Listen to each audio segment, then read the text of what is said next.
Hello and welcome back to Storytime with the Alhambra Civic Center Library. My name is Natalie and today we are on chapter 7 of Sideways Stories from Wayside School by Louis Sachar. And as a reminder, you can always check this book out on the Hoopla app. So we're on chapter 7, Calvin. Calvin had a big round face. "Calvin," said Mrs. Jules, "I want you to take this note to Miss Zarves for me." "Miss Zarves?" asked Calvin. "Yes, Miss Zarves," said Mrs. Jules. "You know where she is, don't you?" "Yes," said Calvin. "She's on the 19th story." "That's right, Calvin," said Mrs. Jules. "Take it to her." Calvin didn't move. "Well, what are you waiting for?" asked Mrs. Jules. "She's on the 19th story," said Calvin. "Yes, we have already established that fact," said Mrs. Jules. "The 19th story," Calvin repeated. "Yes, Calvin, the 19th story," said Mrs. Jules. "Now take it to her before I lose my patience." "But Mrs. Jules," said Calvin.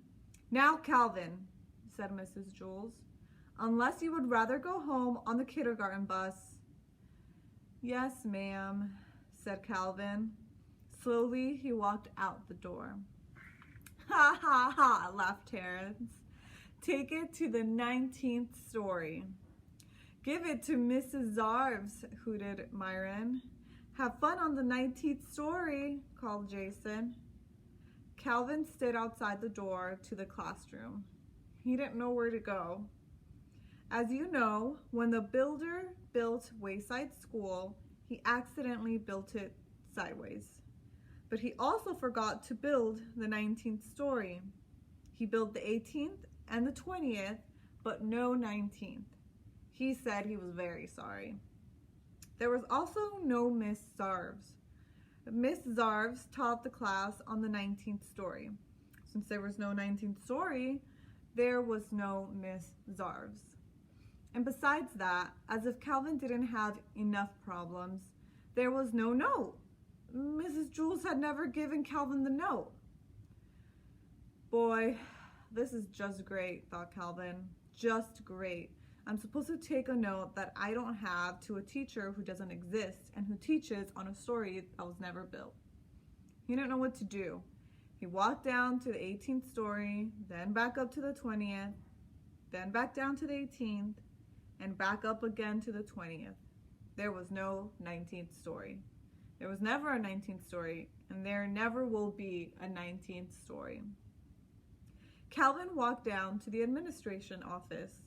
He decided to put the note in Miss Zarves' mailbox, but there wasn't one of those either. That didn't bother Calvin too much, however, since he didn't have a note. He looked out the window and saw Louis, the yard teacher, shooting baskets.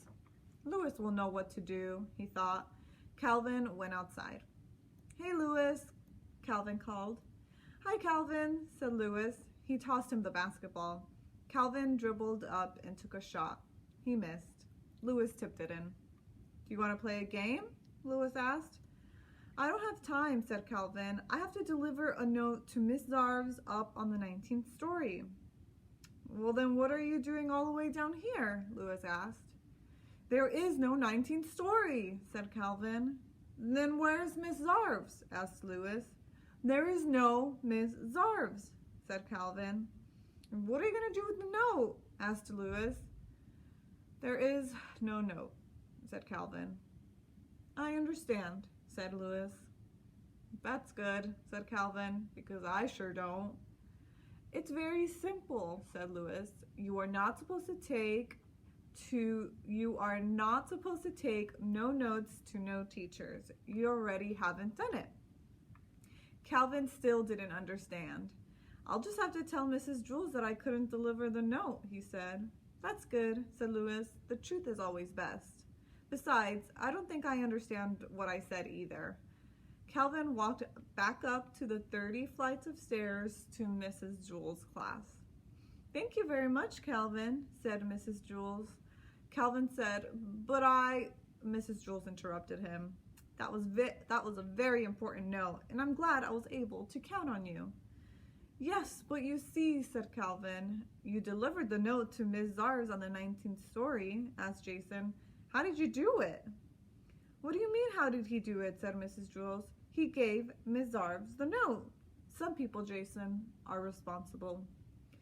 But you see, Mrs. Jules, said Calvin, the note was very important, said Mrs. Jules. I told Miss Zarves not to meet me for lunch. Don't worry, said Calvin. She won't. Good, said Mrs. Jules.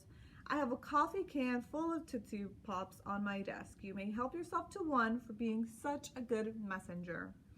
Thanks, said Calvin, but really, it was nothing. And that is the end of chapter 7. I hope you enjoyed that, and check back for chapter 8. Bye.